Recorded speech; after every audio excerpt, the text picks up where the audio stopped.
Hello everyone, this is your daily dose of racing. Now this is the 2011 Radical SR3.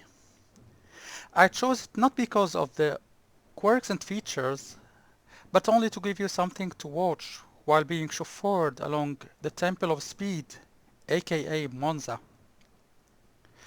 So do not expect good racing though, because I was guessing rather than driving, as I was having only 1 frame per second due to bad VR settings. So rev up your engines. What should I click now? Let's say cockpit and yeah, let's go. In today's video, I wanted to talk about 3 tips and recommendations for new sim racers slash gamers. Spoiler alert, it's not going to be entertaining, but yeah, why not listen? So without further ado, number 1, stop wasting your money. I remember I was listening to a podcast.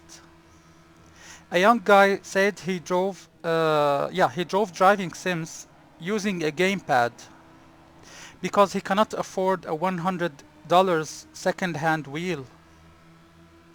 And later, he said he bought every single Legend edition of Formula One game since he was a child. And I thought to myself, could he not manage his money better and buy a wheel with the same wasted money? Another important aspect, and I see this mostly on Twitch, is that there are people exploiting and making advantage of children, teenagers, and youngsters by making them start to bet on the winning driver of the day, cheer wars, or 12-month subscriptions. I could never understand why those activities can be useful to you. Obviously, they are ways to draw your money out of your pocket. I mean, it's okay to donate if you don't need the money, but my piece of advice is to never ever get close to gambling, whatever the naming was. It's an addiction. Number 2 advice is do not get addicted to sim racing or to driving sims or even to gaming in general. So if you aren't already addicted, do not start to be. Now someone might ask, how do I know that I'm addicted? I would say simply if your hobby is affecting your everyday activities, school or work, then you need to know that something is wrong. One tip is to try to take a rest from gaming for a period of time. Like when you are away from your PC on a vacation.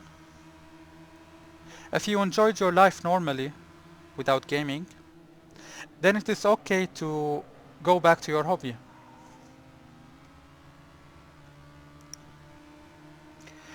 Number 3 advice is being cool. To be honest, this phrase is really interesting, more than what I thought. So I'm like being addicted. Do not be addicted. I'm being like more distracted to watch than to speak. But anyway, number 3 advice and the last advice for new young sim racers, gamers, is being cool. Now in today's music culture, they try to show you that the cool guys are the guys who don't respect the law, smoke narcotics, and so on. For example, I've seen a guy who runs a sim racing community and works as a commentator. He is the type of guy who uses swear words when he's sending me PMs. He has no idea about etiquette.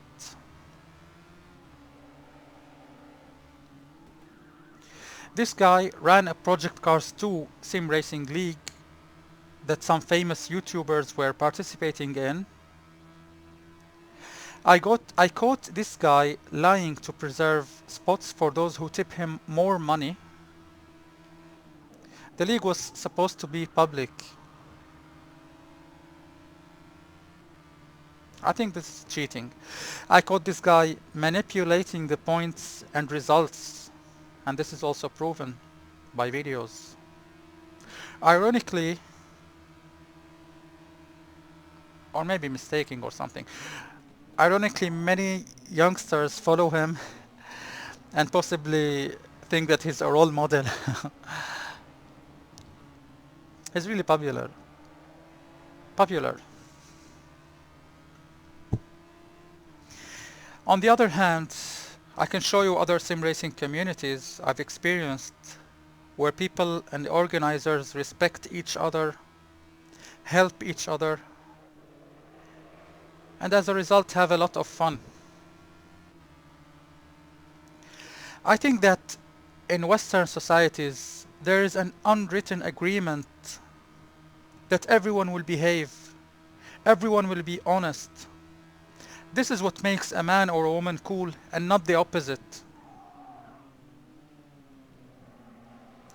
Those were my 3 tips. Here you go. In short, if you need some money to buy your first wheel or PC or something, so you can like manage your money smarter instead of these sheer wars and like being deceived by these gimmicks, or I don't know how to call them.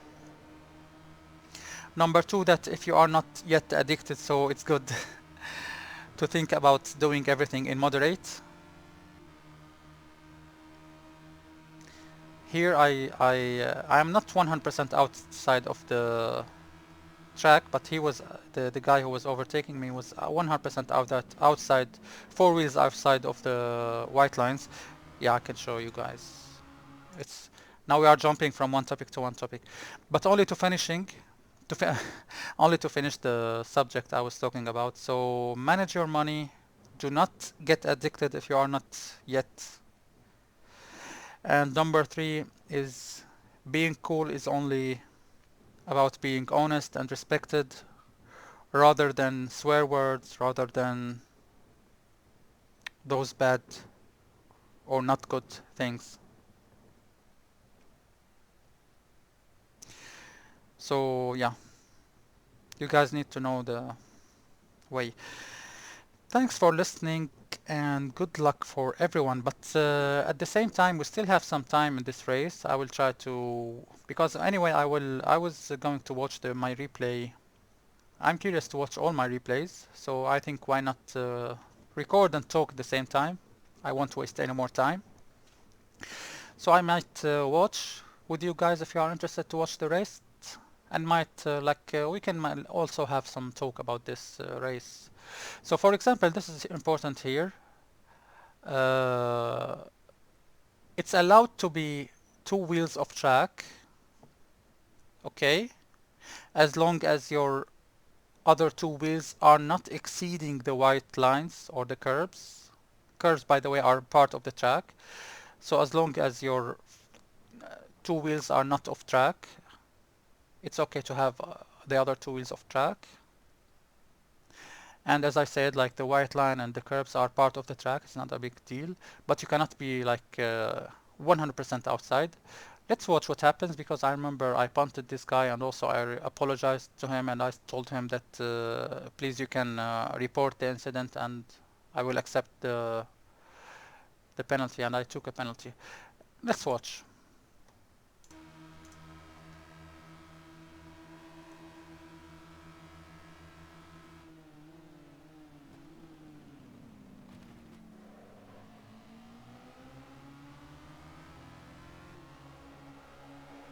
Oh, no, not this guy. No, no, no, no. Because this guy did not give me any room. Let's watch it a little bit. Maybe yes and maybe no, I don't know. I don't know how to change to a better camera.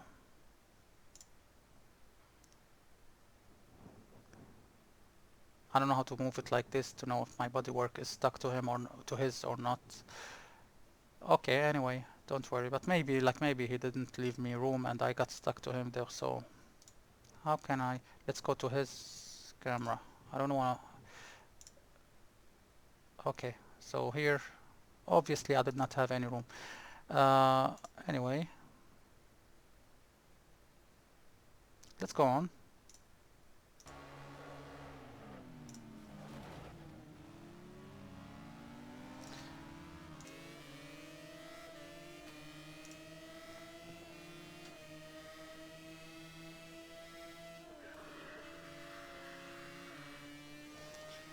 Guys, the graphics are really good.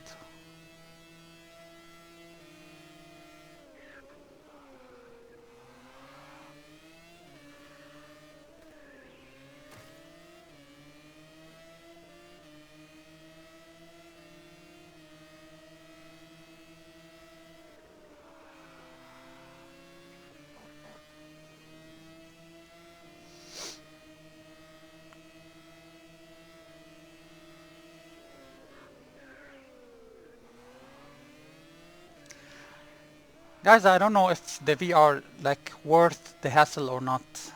To be honest, I would never ever drive without VR again. I would never go back to a flat 2D screen, two-dimension screen, while I can be in 3D. Really, like in real life, you feel like you are inside the car, you are inside the environment. But I mean, still there are many hassles and difficulties. I read a recommendation online that I can run, how to run Windows Mixed Reality on my Samsung Odyssey Plus. Oops. On my Samsung Odyssey Plus to run the Steam VR without running the Cliff House. This is one thing. So I tried this for the first time here. I thought that I will save some headroom. I will save some CPU and GPU performance, which can be better. But I was, as I said, I was having 1 frame per second. I was like having too much stuttering, and like it was a very hard race. It was hard to guess where the guys are because they were moving slowly. They were like stuttering. So, and also there are other things that I changed. So it's not only maybe not having the cliff house. Maybe the not having the cliff house was the reason why I was having stuttering. To be honest, I thought that the problem was the the server itself, not myself, because like the race was delayed many times.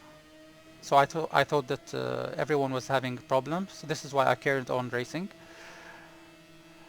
And also, let me remember, what else did I change that caused me to have this horrible stuttering 1 frame per second thing?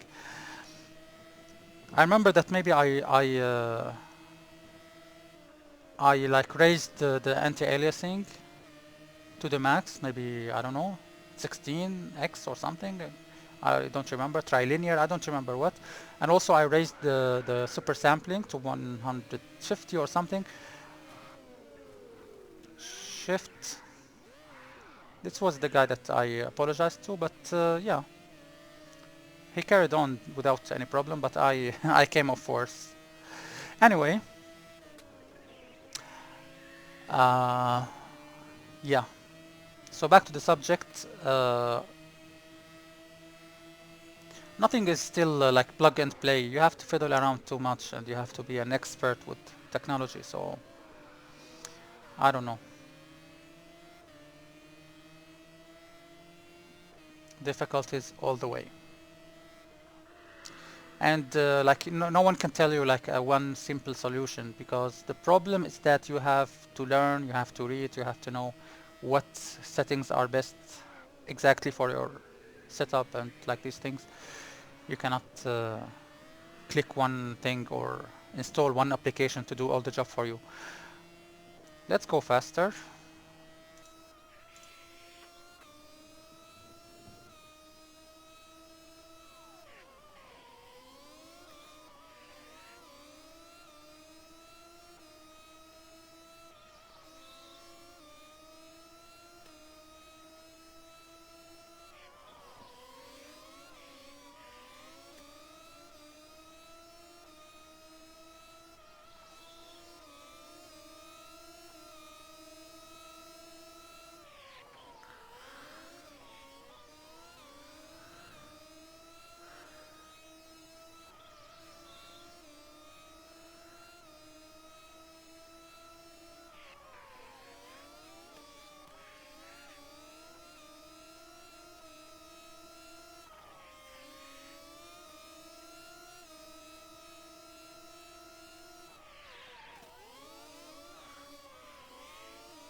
All right, that's it.